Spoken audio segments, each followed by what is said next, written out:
Hello, and welcome to the Red Flags Podcast.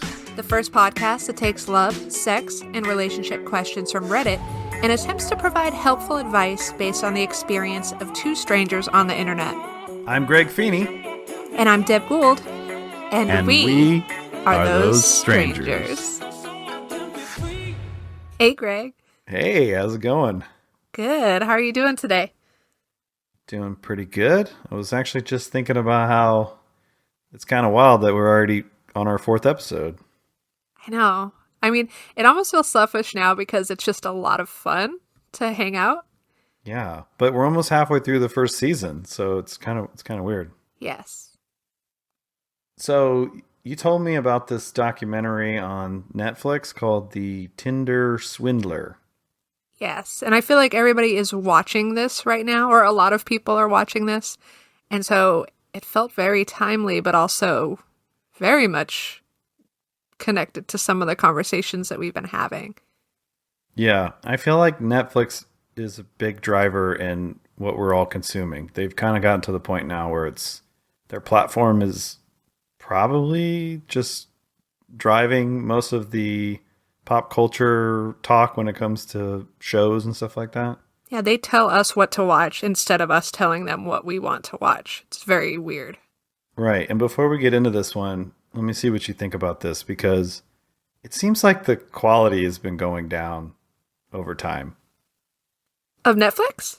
Yeah, like I feel like specifically the documentaries, they're kind of like, maybe it's not that they're like getting worse, but, and this one's maybe an exception because it's just one movie. But it seems like they try to take these documentaries and they like turn them into like an 8-episode series. And it's like, this could have been over in like an hour. Like I didn't need all this. I think because of the amount of content they're creating, it has to impact the quality.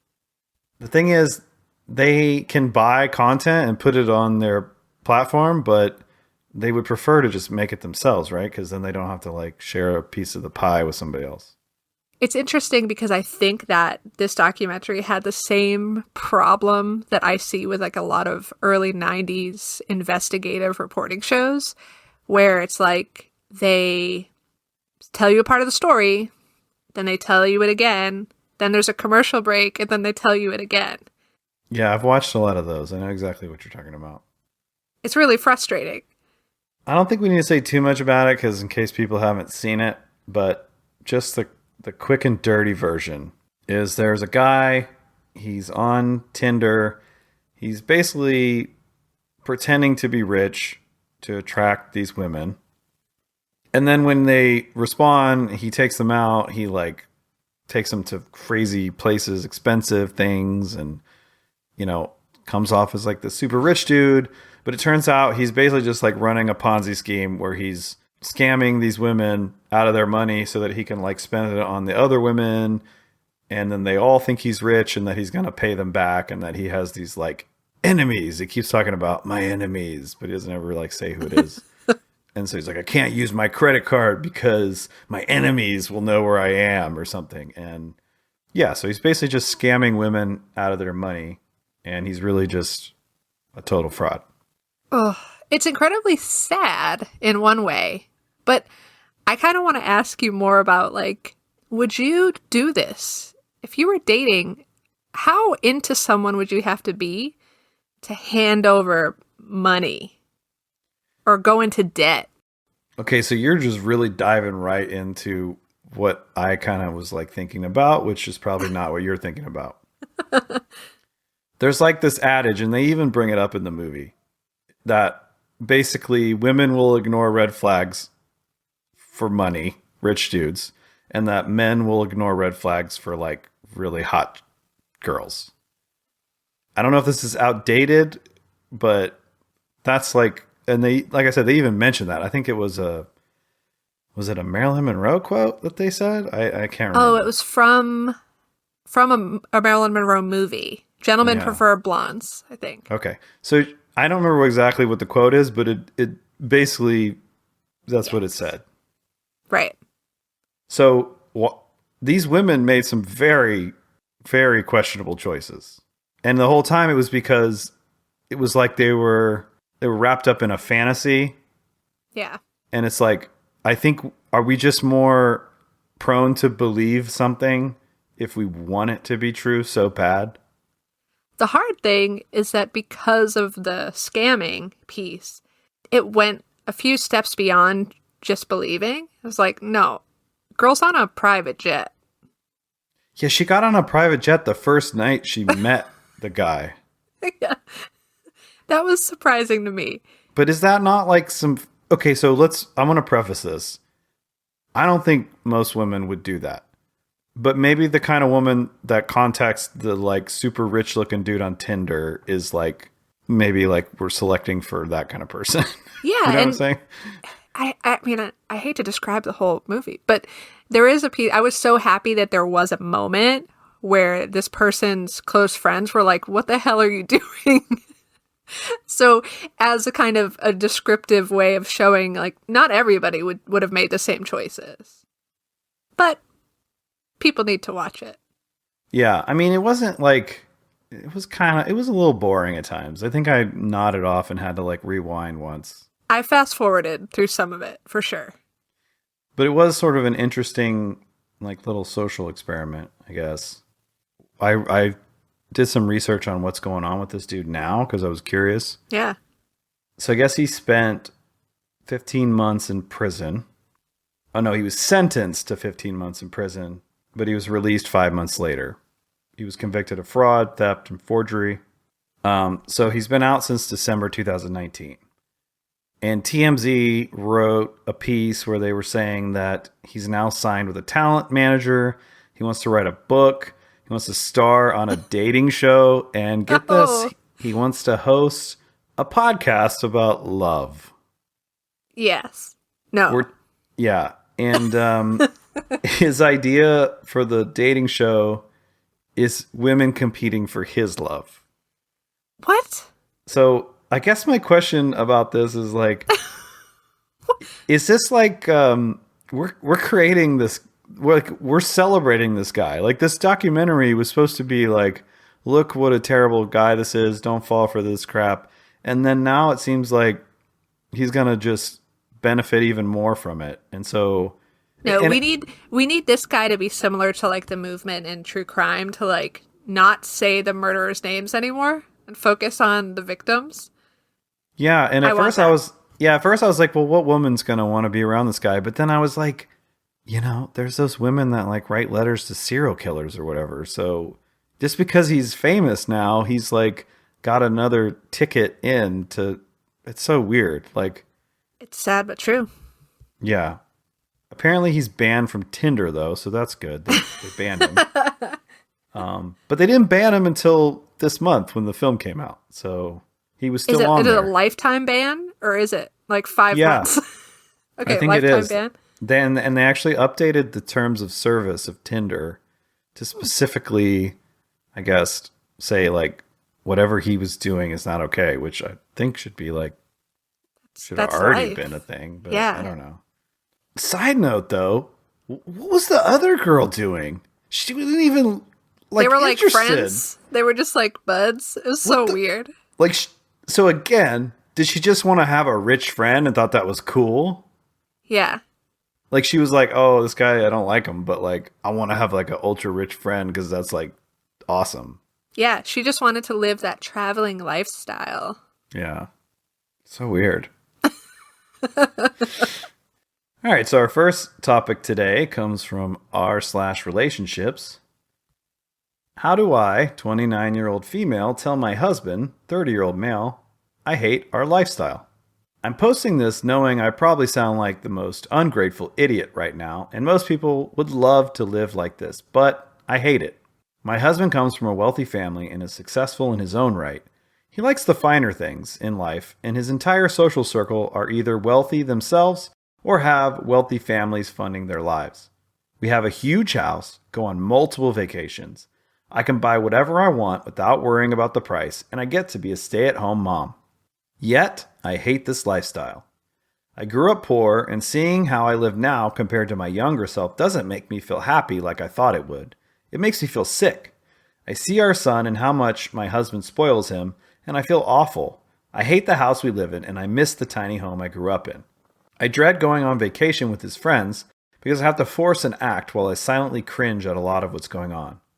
The only thing that I'm truly happy about is that my mother gets to live in a level of comfort I never thought I would be able to give her after everything she sacrificed for me growing up. I find myself avoiding my husband and keeping to myself whenever he's home, and it makes me feel guilty. He does everything to try and make me happy, and I don't understand why I can't be happy. I've been struggling with this a lot recently, and every day it just gets worse.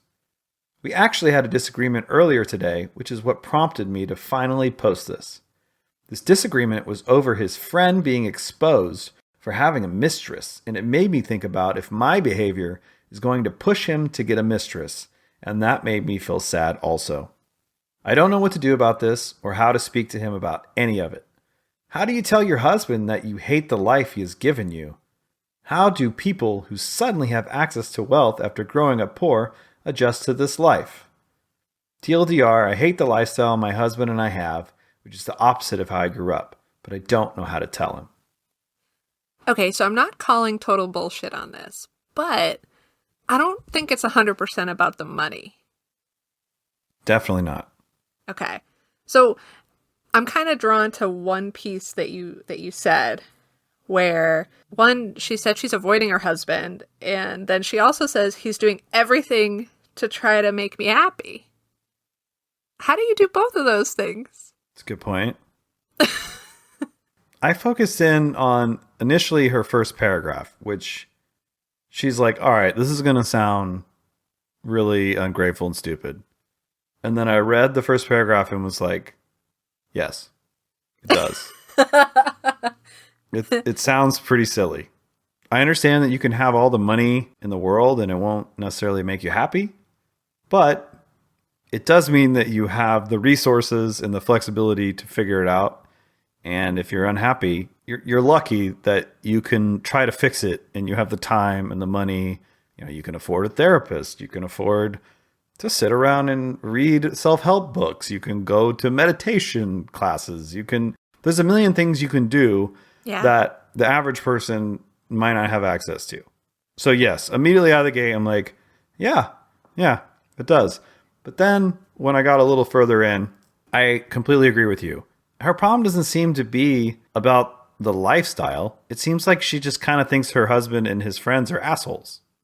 Yes. And she doesn't want to be an asshole. Right. And maybe even that her son is going to turn out to be an asshole. Right. So she says that the spoiling of the son is a big issue. Yeah. This isn't necessarily a money thing. This is just a parenting thing. Right. I agree with that. Yeah. I think that the difference here was like, is it the lifestyle that you hate, or is it the fact that you are not a part of making any decisions about how you are using your resources or about what your experience is? This feels very like traditional, my husband has given me this life, instead of we have built a life together. Well, that actually brings me to sort of the suggestions that I came up with, and they actually are very directly related to what you just said. I said, maybe she needs to carve out a niche for herself that doesn't involve her husband.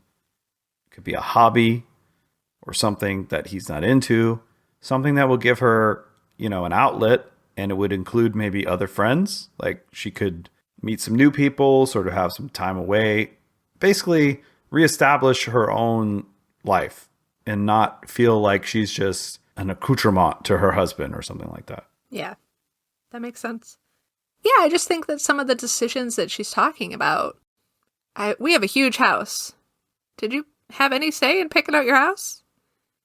Yeah, like not all rich people live in huge houses. No.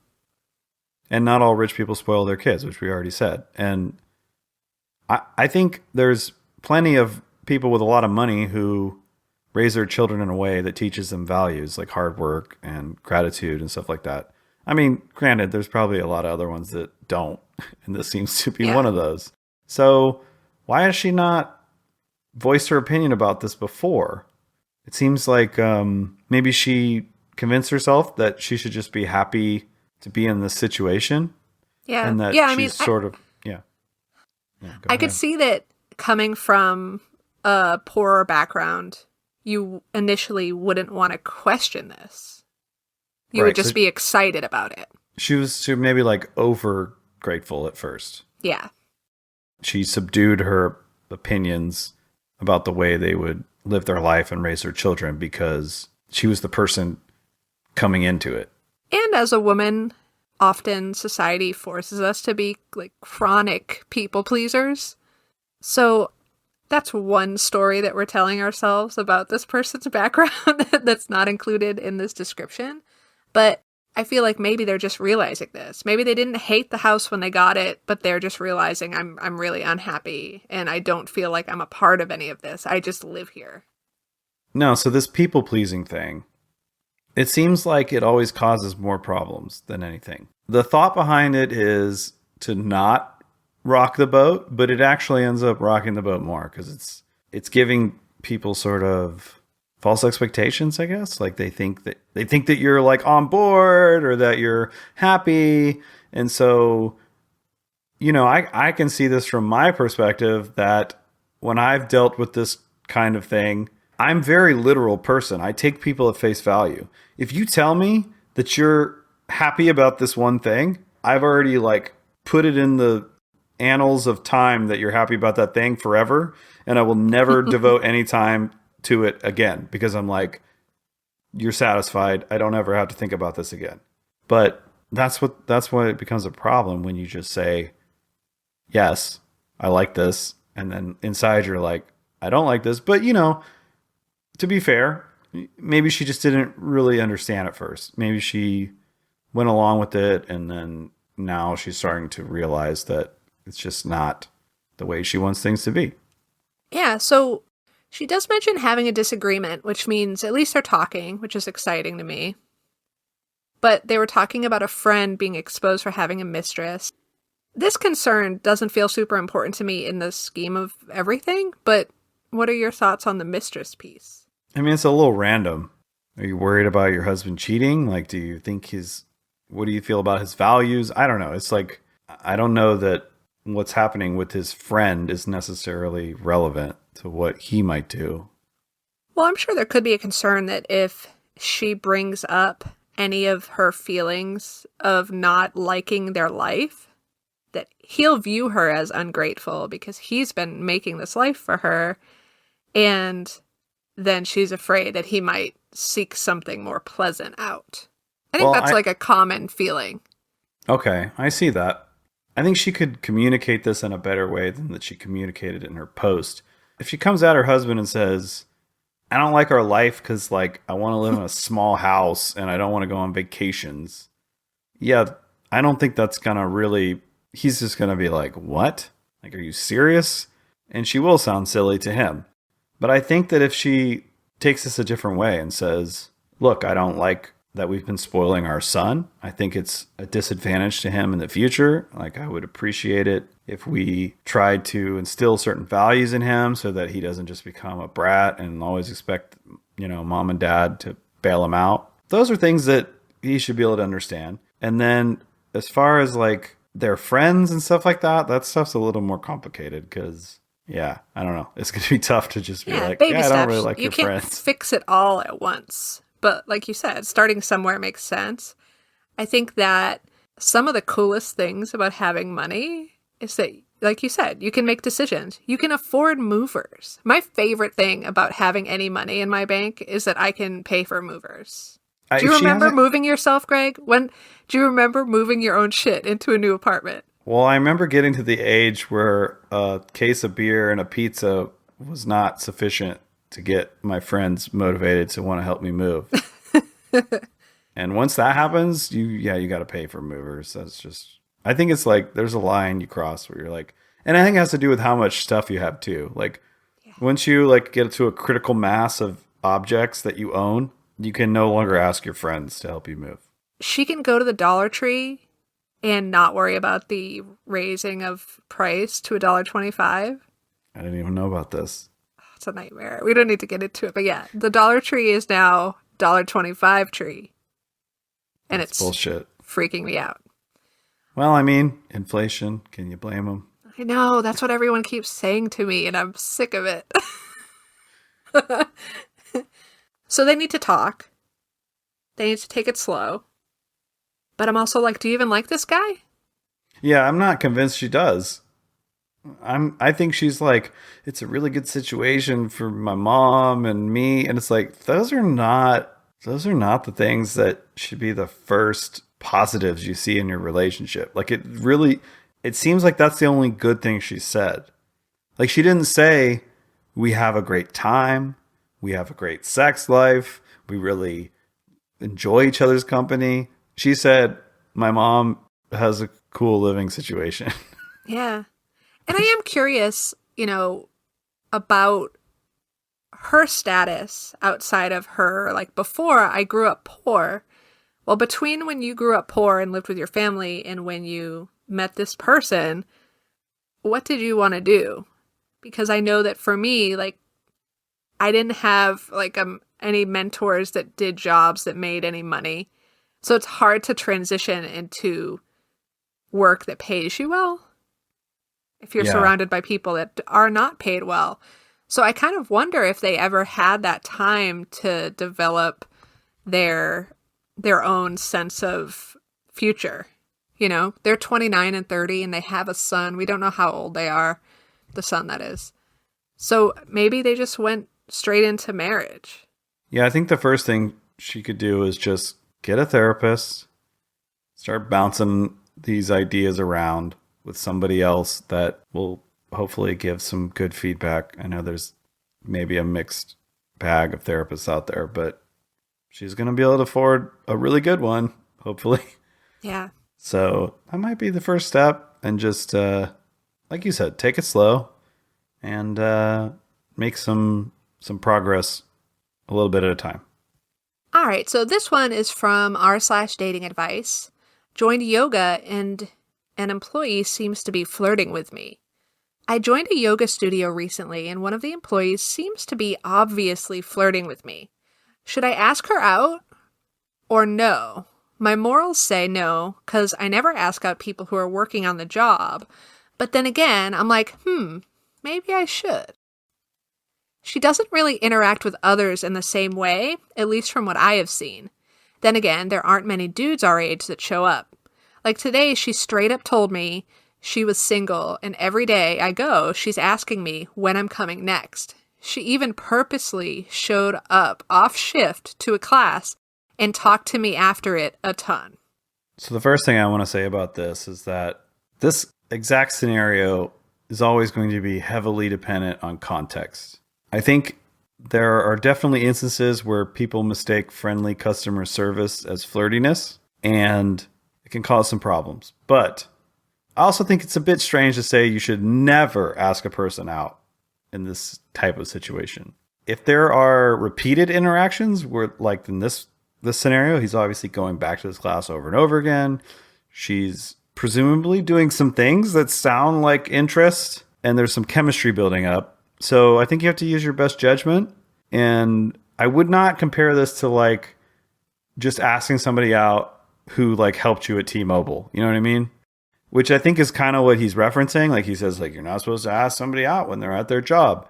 I think that's like a good rule of thumb. But I also think that there's some nuance there. Yeah, I agree with that. I think when I read these, I'm reading them more from the standpoint of leave her alone. Just because the things that he says around like, well, at least from the way I see it, she doesn't interact with others this way. Okay. I mean, she's getting you to come back to yoga a bunch of times, isn't she? Yeah, and I guess that I would imagine that benefits her. So that could be her intention. But she showed up on a shift that she wasn't even working. But how does he know her shifts? Like maybe someone called out sick. It just feels like a stretch. Yeah, maybe. And this could be the case here. But I guess the thing is that I think that she could be interested in him. Yeah. And because of sort of like the standards that exist, she would maybe not make the first move. So it's kind of like, I feel like it puts men in a precarious spot where they're expected to ask girls out. It's basically like the rule is you're expected to ask girls out except for when they don't want you to ask them out. And it's impossible to actually know when that's true. Right. No, I do think that there is a kind of societal and heteronormative expectation that men should make the first move. I mean, that's why Bumble exists, right? Bumble is like an app specifically designed so that women make the first move. It takes the man reaching out of the equation, which for many people was a great thing. But in this instance, I wonder, and I don't know if you have any experience with this, Greg, but if you're not 16 and you work in the service industry or somewhere where you're face to face with the public like this and come up against one of these issues regularly, I kind of wonder if you assume that an intelligent human being knows that they should not hit on you while you're working, should you take it upon yourself to be more willing to put yourself out there? I mean, I think you should, but I'm not sure that people do. I think there's some people that just feel like they're not supposed to make that move. And it's interesting you brought up Bumble, because I remember like reading these tweets from a woman who was ranting about Bumble and how it was trash because it was like every man's dream to just have women like coming at him and just at his beck and call or something like that. So it's like totally reversing what the purpose of it was supposed to empower women. And she took it as like an insult, as like, oh, like men got everything else. Now they get women just like coming at them and they don't even have to do anything anymore. But I think if you talk to most men on Bumble, they're probably sitting there twiddling their fucking thumbs because it's not the same. It's not the same onslaught of messages. Like men don't get the same number of outreach as women do. It just... Yeah, I look at Bumble as addressing an issue that arose from dating apps, which was that the way dating apps work is men send 99% of the contacts, copy and paste. Yeah. And men don't ever get any responses hardly. Mm-hmm. But women are just flooded. So, yeah, I mean, I think it's a good thing. I think this girl was out of line. I think she's probably, I would say she's definitely looking at it from a perspective that most people probably aren't. So, yeah. And I think for me, talking to male gendered folks on dating apps and learning what their experience is like and how vastly different it is from mine or any woman's, it's really interesting. It's brutal. I can tell you it's brutal. I mean, yeah. I sort of got, I met my wife sort of right when dating apps were really taking off. So I only did OkCupid. I didn't really do Tinder. But even OkCupid was like, it was just, my self-esteem was crushed over and over again because it was just like, I didn't ever get any responses and I had to constantly try to send messages. Mm-hmm. I might get like one response back and I put a lot of effort into what I was going to say. I thought you'd be really good because you are so, like, you write a lot. Right. But what do you do when you're like, you give this like really witty thing and they're like, yeah. I mean, I feel like that's what most women experience. Yeah, I know. I don't doubt it. But for me, it was like, this is like, it was just, I don't know. It was brutal. I don't know. I don't know what the solution is there. But I would say, I think, so we're talking about the whole idea of like, oh, well, don't hit on a person when they're at their job and this and that. Yeah, the woman that works at Hooters is not into you. Yeah, I mean, I totally agree with that. But is this also not maybe a little bit about the way that men or people, but probably men, handle rejection sometimes? Like if people were just more gracious and respectful to when they got rejected, would this not like alleviate a little bit of this pressure? Like if he said something to her, hey, would you want to like grab coffee sometime? And she's like, no, I'm just not really interested. And then he was like, oh, that's totally cool. Well, I just want to let you know I really enjoy your class and I'm going to keep coming because you're a great yoga instructor. I love this Hallmark movie, Greg. It's my favorite. But what I guess that's what I'm just trying to say is like, sometimes the issue's not really the issue. Like the issue's maybe not asking people out in these scenarios. It's like that the person doing it is maybe behaving poorly when they get rejected. Yeah, it's the fear of the response. So because the movie in my head is he says, "Hey, would you like to get coffee sometime?" And she says, "Oh, I'm sorry, I have a boyfriend." And he's like, "Fuck you." Yelp reviews about how shitty the yoga studio is. Yeah. It could go drastically different. Right. So then, yeah, people just need to do better. I mean, I feel like men often are lacking some kind of like helpful voice in these scenarios. Like I want to tell guys out there, like, look, rejection is fine. You will get rejected. Like, that's okay. Like, don't take it as like a personal insult. Yeah. Like, if you can't handle rejection, then like, don't even try to date. Yeah. So take it on the chin and move on. I wish we lived in a place where people could just freely ask each other for what they want and not be punished for it. Yeah, me too. And I think that's where I'm coming from. And I freely acknowledge that maybe this like ideal world that I want to exist, it doesn't exist. And yeah, people just have to adjust accordingly, and it's understandable. Okay, so this next topic hits kind of close to home. I am really into rock climbing as of the last 2 or 3 years, which Deb knows. This one says, it comes from r/dating_advice, which is the first time we've featured this subreddit. My 32-year-old male girlfriend, 30-year-old female, is obsessed with bouldering and is ruining our relationship.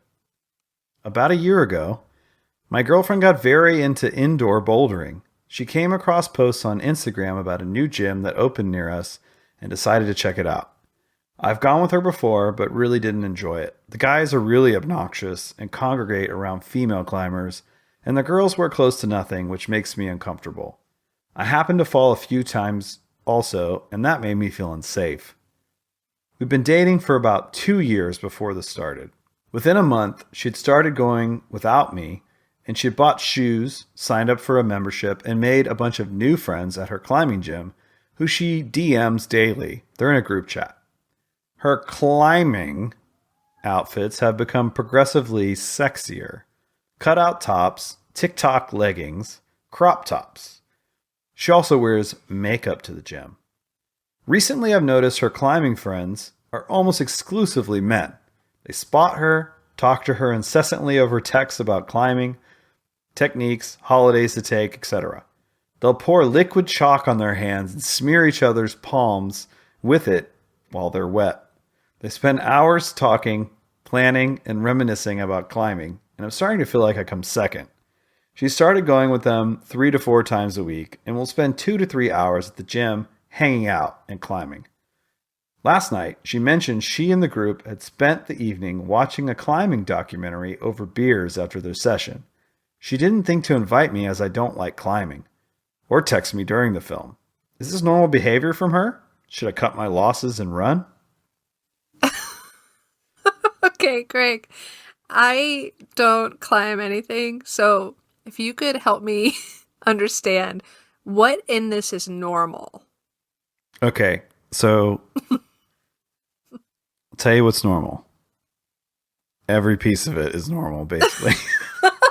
Okay, so are you like smearing liquid chalk on people's bodies?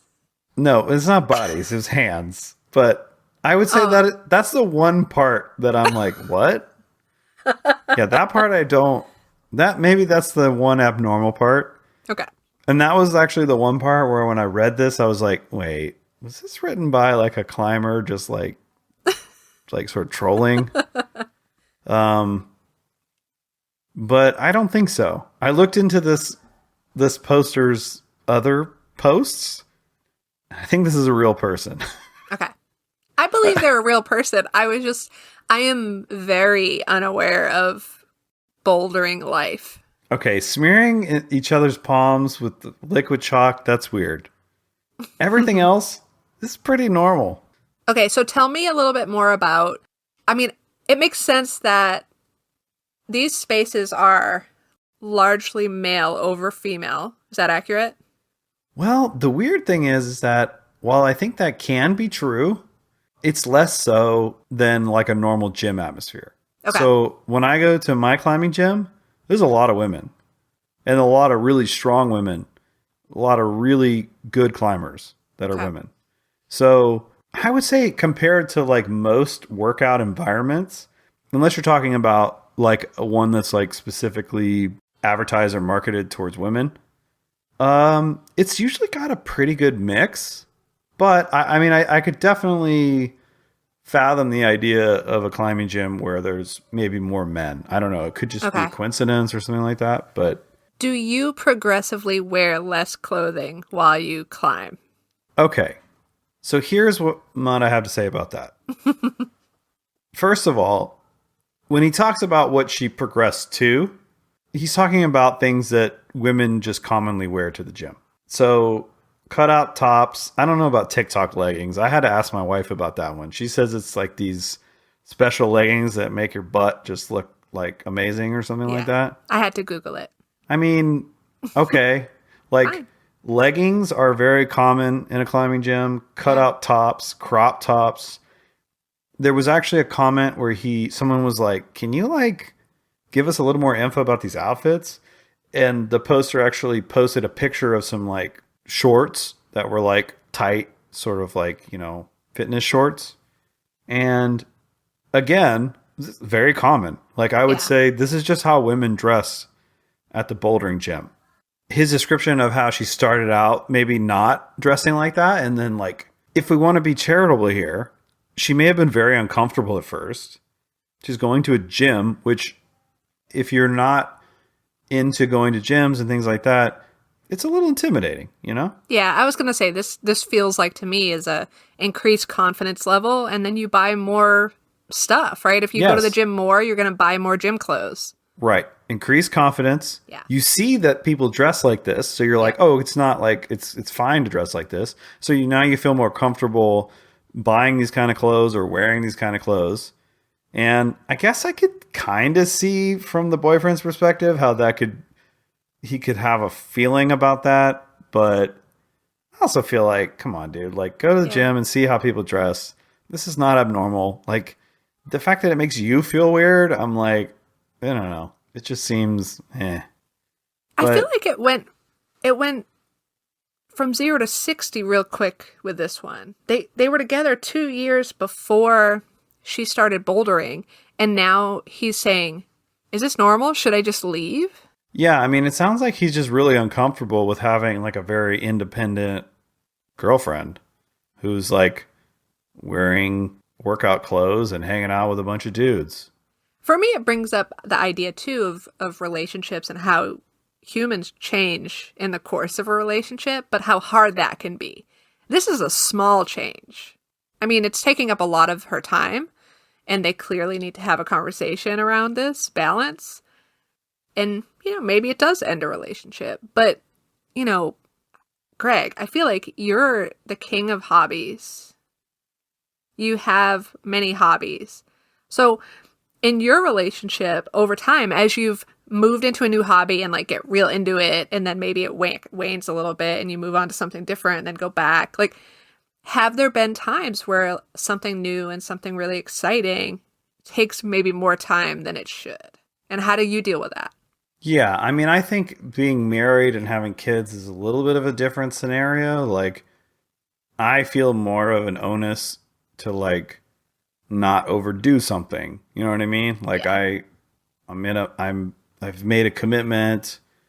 We both have to like parent and, maintain our household and things like that. So obviously I have to like treat it differently than this couple who is just a boyfriend and girlfriend. I mean, he doesn't mention anything about like if they live together or they're engaged. Like, so, I think you have to definitely create a balance that you're going to be happy with and that your partner is going to be happy with.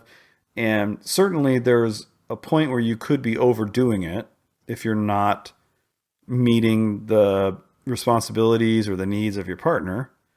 But one thing that I feel like really stands out about this post is that he doesn't say anything about their relationship.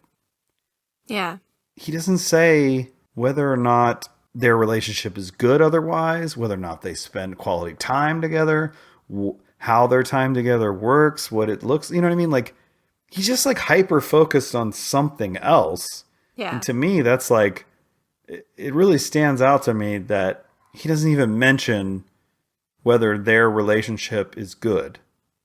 Yeah, there's no mention of now she's doing this and we're missing our date night and they don't have time for me to have dinner together or any of that. I think it's more of a concern about, okay, or is this good enough for me now or should I move on?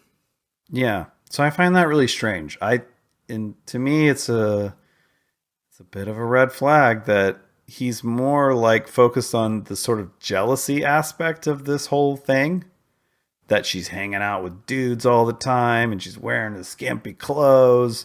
And it's not really about some kind of like quantifiable change to their relationship.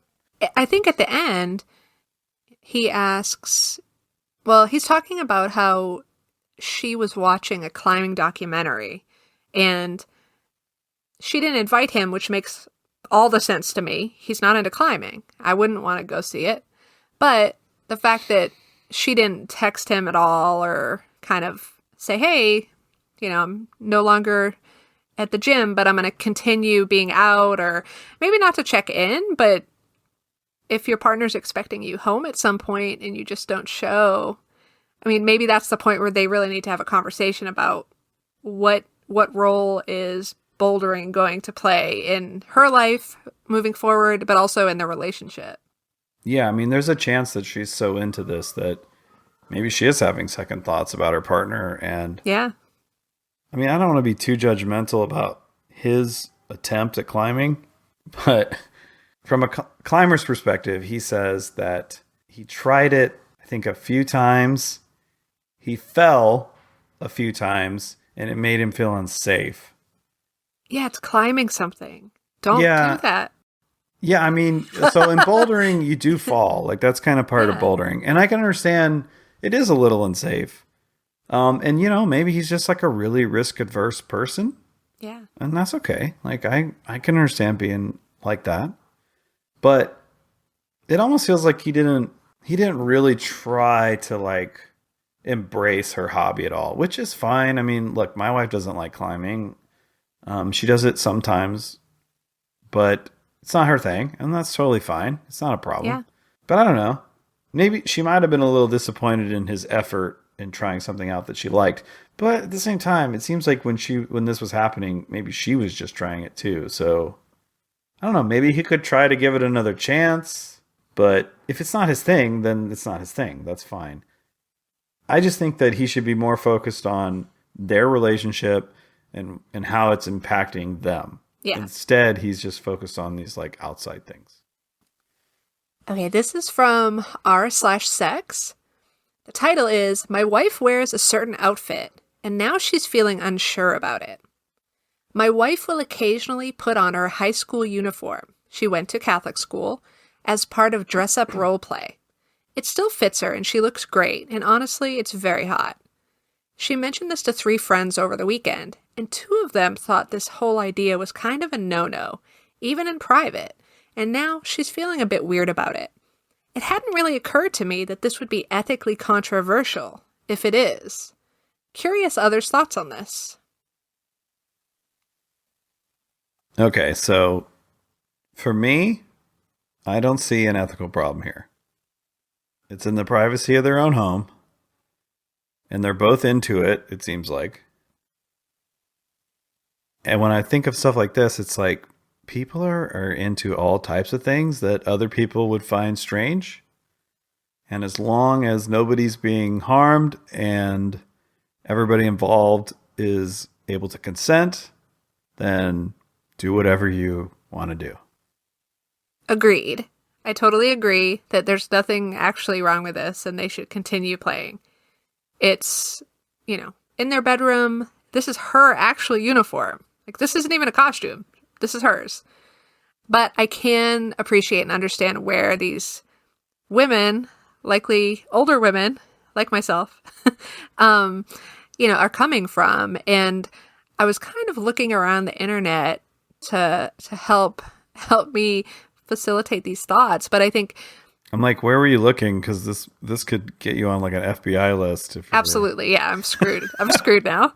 But one piece of information that I think we're both very familiar with, maybe, is that the most popular search term on the internet for pornography is teen. And this is when things start to feel a little bit icky when you're relating this dress up to her husband wanting maybe a younger, hot teen someone, even though it's his wife, right? Because that's a really challenging mission in the world of porn for me. Sure. But at the same time, I feel like if she like that, like those are good reasons that she could potentially have an issue with it. Mm-hmm. But if she doesn't and she actually enjoys it, then who are her friends or anyone else to shame her or make her feel that she should feel shame? Yeah, no, agreed. If they enjoy it, they should keep doing it. But I think where these friends are coming in is around the like, oh, that feels kind of gross. And it's kind of like, as women and we age and we get further and further from the women that people are consuming in porn, and the men in porn just keep getting older and older, it's a tricky place to be, and to be a woman and still feel desirable. So I think that's where that reaction is coming from. Yeah, I can see that. But then I also just feel like, yeah, maybe there's just some stuff you don't share with your friends. Yeah, that might be more of the problem. Maybe too many details there. Yeah, I mean, there's people that their kink is like dressing up like a baby and putting on a diaper. Yeah. And things like that. And as long as it's two consenting adults, then go for it. But yeah, I can see how other people might feel uncomfortable talking about something like that because it raises other issues. Like you're not really saying that there's an issue with what they're doing. You're saying that it sort of leads other people to think about other issues. Ethical rabbit hole that we should probably just like cover up with some wood or something right now and let people enjoy themselves. Yeah. Yeah, I think that's probably accurate. All right, so we are ready for the disaster of the week. Buckle up. I think this one's going to be a good one. I mean, they're all pretty good. Again, this one's coming from Am I the Asshole subreddit. Am I the asshole for telling my daughter, 23-year-old female, she's a bad person over pizza? My family consists of me, my husband, my daughter, 22-year-old female, and my son, 17-year-old male. I'm already noticing something here. The title says 23, and then in the body she says 22. Just noting that. My daughter moved back home during lockdown in 2020 as she was finishing up her master's degree. She took a year out to work and is now doing a secondary degree. I told her if she stayed at home and didn't take out any loans, we would help her through the degree. We aren't paying for it, though, just giving her food, gas, etc. They say petrol here, but I'm going to go ahead and say gas because I don't know if people that aren't from Britain won't know what that means. So on Thursday night, we threw a pizza party for myself, my husband, our children, and their partners. It went great and everyone got on well. On Friday night, my family, me, husband, daughter, and son, visited their grandparents for a family dinner. On Saturday, my husband and I returned from a shopping trip around lunchtime and told daughter she needs to get ready for the pizza night. She said she didn't know we were having a pizza night on Saturday. I had invited over a group of old family friends, and that she'd planned her weekend so she could do all her work Saturday and then go visit her boyfriend for Sunday and Monday, as it is Valentine's Day. I told her she could at the very least stay for the meal, but she said no. It always ends up becoming a long meal, and she'd have to wash her hair and do her makeup, which she was planning to do Sunday, so she'd have clean hair and not need to wash it at her boyfriend's. I told her if she's going to act like that, I would cancel the whole thing. She said that's silly, she just didn't want to participate, as she had work to do. It blew up between us, as she said this was her time to do as she pleased, and I just had a week of holiday. I complained about trying to do my best to please everyone, and she said that's nothing to do with her. She didn't ask or know about my dinner plans. It escalated a bit, and when her father, my husband, walked in, I said our daughter was refusing to participate because she didn't want pizza again. She said she doesn't want pizza so soon after Thursday as well. My daughter said, it's not because she's making pizza, it's because I'm busy and I don't want pizza either. I exclaimed, she? I'm not she. And my daughter repeated what she said, but called me he instead. I told her she's a bad person. She did not join in pizza night.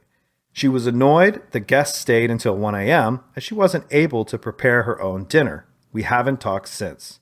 Am I the asshole for calling her a bad person? I think she is ungrateful and should have joined in, but she doesn't like people seeing her as a mess and blew up the situation. All she had to do was join in dinner. Edit. About the bit regarding pronouns, I identify as female, but it is rude to refer to someone as she rather than their name title if they are part of a discussion. And she then repeated her phrase and used he when I was upset by the use of she, which was obviously meant to upset me even more. I'm so confused by this situation. I was like trying to write out a timeline of like dinners. So I think this is about Thursday night pizza party night. Is that how you're reading this? Is that what she's pissed about? No, they already had. No, they had pizza on Thursday. They had a pizza party on Thursday. Yep. And now they're having another pizza party on Saturday. And a family dinner on Friday. Yeah, because they went to their grandparents for a family dinner. Right. Yeah, I don't know why I don't know, like, pizza parties must just be a really big thing in this family. I feel like I know this mom and daughter. Like, I feel like they exist in every family, right? So this mother, they mentioned coming off a holiday. Regardless, though, the expectation is that this daughter, who's either 22 or 23, would attend a family pizza party on a Thursday, a Friday family dinner with grandparents, another pizza party on a Saturday, while also having a life. That's a lot. Yeah, I mean, first of all, why the hell are they having pizza so often? I mean, I love pizza. It's probably my favorite food on the entire planet. But you don't have pizza on Thursday and then Saturday, unless you're just eating the leftover pizza from Thursday. I can't really speak on that in a way that makes sense because I eat pizza way too regularly. But would you expect somebody else to eat pizza that frequently? No. Like if you were in charge of food for a group of people and you busted out pizza on Thursday for everyone, would you then bust pizza out again on Saturday? No, except I feel like this mom, maybe she's like a lazy hostess, right? Like pizza's the easiest thing for a gathering. Too. Yeah. It's like one of the cheapest things you can feed a group of people. Easy, lots of people. You just need some paper plates. You can't go wrong. But still, this is a lot of pizza. Well, what makes it a party? Like, having pizza is having pizza. If you're going to actually call it a pizza party, then there's a couple things that need to be happening here. Either she's like making the pizza from scratch, or there's more to it than just eating pizza. Like there's fucking pin the tail on the donkey or, you know, something like that. I want to keep going towards this. This is now a pizza podcast. We need to dig into this. I think I could talk about this aspect at least for an hour. Absolutely. But we won't do that. Yeah, I guess not. We'll do that offline. Okay. We're going to talk more about the pizza later, but let's talk about this fucked up relationship between this mom and this daughter. So it just seems like this mom has expectations that her needs are met always, and if they're not, she's pissed. That's my take. Yeah, and I guess even before we get into their relationship, I just kind of want to talk about some of the really absurd things that she mentions that actually don't really make any sense to me. She told her daughter that if she stayed at home and didn't take out loans, then they would help her through her degree, which doesn't mean paying for her actual college. It just means food and gas and like a place to stay. What's the don't take out loans thing? I don't really understand that. Why is that a stipulation? So in the thing, she says that she pays for things like petrol and petrol and food. Which the use of the word petrol makes me think that they don't live in the United States, so there's likely some free higher education available. But maybe it's not free graduate school. Perhaps there's some fees. But regardless, maybe this is a student who only needs to pay for living expenses while they are going to school full time and can't hold down a job. Okay, so then if that's the case, then they don't want her to take out loans to pay for pizza. To just pay for like living expenses or something like that? Yeah, that could be possible. And I guess I'm not really well versed in who would call gas petrol other than Brits. Like, do they say that in Australia? Yes. Do they have free college in Australia? That's a really good question. I feel like so many places have free college. Oh. But yeah, like you said, maybe it's not like master's level free. Okay, well, I'll tell you what. I'm going to be charitable, and I'm going to ignore that kind of thing that sounds weird to me and just say it might be because I'm just a filthy American. And I'm going to move past that. And yeah, I guess I would say there's a lot of parents like this who sort of think that their children should always sort of bend to their will and that they're like some kind of weird extension of themselves. I think it's like it's a selfish and narcissistic way to parent. I know there's a lot of people that deal with this with their parents. I'm lucky that my parents are nothing like this, but yeah, she just really seems like she feels like she has some kind of ownership over her daughter's time. Yeah, I think, in working with people in their early 20s, right now, I think it's interesting because this generation is very different in what their expectations are as compared to their parents.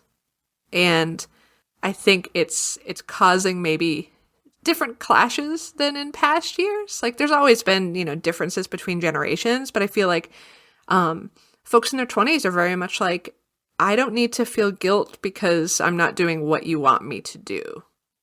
I mean, I tend to agree with the daughter here that she's 22, she's an adult, and I understand that they're maybe doing some things for her.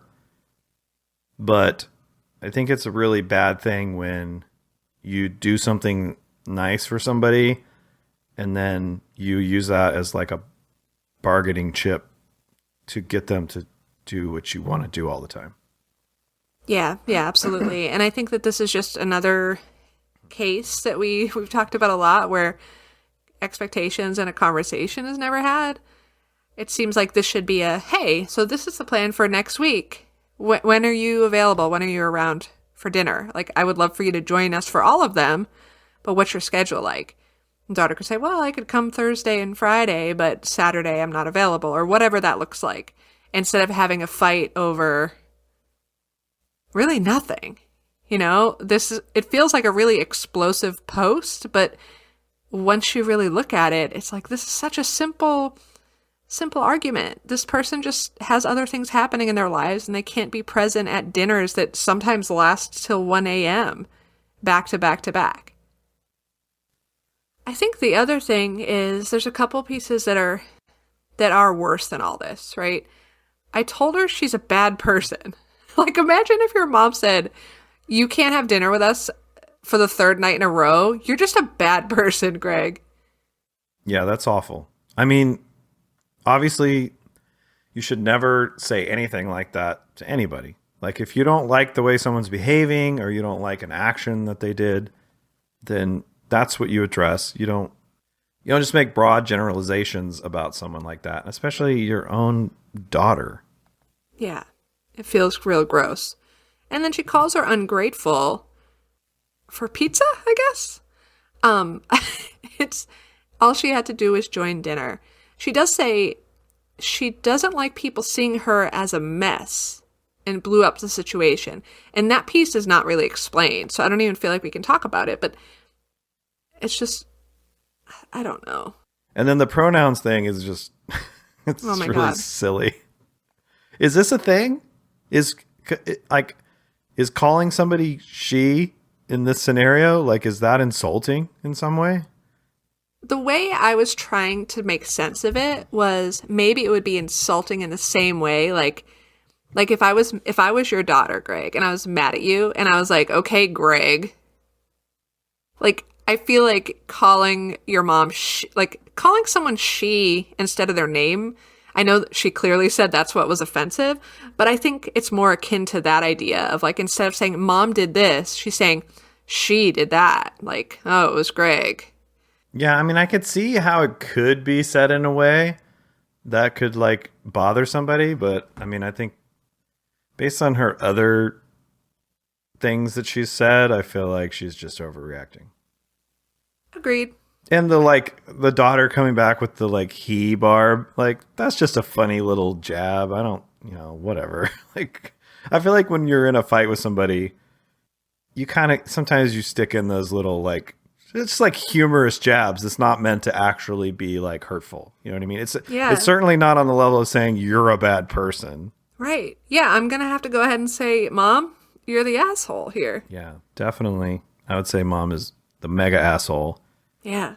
And when I look at scenarios like this, I feel like if you act like this with your children, like they're just maybe not going to want anything to do with you at some point. Because it's like, I feel like there's this element of like entrapment where they're like, they build up this relationship with their kids where their kids rely on them, and then they abuse the fact that they rely on them to get what they want. And all it takes is for your kids to one day not need you as much, and suddenly you're not going to hear from them anymore, and they're not going to really want to hang out with you because they're going to remember what you did. So yeah, and if your only way to connect with them is through brute force, they're not ever going to want to just spend time with you for the hell of it. All right, so earlier we were talking about how we're almost halfway through season 1, and I don't really have anything to like announce or anything, but I know that we've sort of broached the topic of having guests. So maybe that could be something that we do pretty soon. Yeah, I think that would be awesome. Okay, well, we'll try to get that working. Just as a reminder, you can email us at theredflagspodcast@gmail.com. You can also follow us on Instagram. We are just building it, so bear with us. But you can find us there and send us DMs at the Red Flags Podcast. That's REDD. Also, if you have any questions that you would like to submit about relationships or sex or love, or even if you just have any comments about a previous topic, you could send us a voice memo. Just record it on your phone and send it to that email address, and maybe we'll play it on the show. So we've got, I don't know, what do we got coming up next month? Well, we know we have St. Patrick's Day, which we already know Deb's doesn't expect anything, no cards or anything. So you don't need to send us any good tidings on St. Patrick's Day. April Fools. What about, we haven't talked about April Fools. Where does that fit in? Oh yeah, that's a gross one, right? It's the same stupid there's jokes. People who do some horrible shit though. If you enjoyed this episode, which I'm sure you did, follow us on wherever you get your podcasts and keep listening because we're going to keep them coming. And if you didn't enjoy it, please listen next week because it'll probably be even better. Yeah. Well, yeah. And if you didn't enjoy it, I said this on Twitter last week. If you didn't enjoy it, let me know. Let us know. And I will personally apologize to you on the podcast the following week. Oh, we're going to get so many messages. We're not going to get any messages, but You're absolutely right. But if we do, I'm going to apologize to a lot of people. Okay? Can't wait for that. Yeah. All right. Thanks, everyone.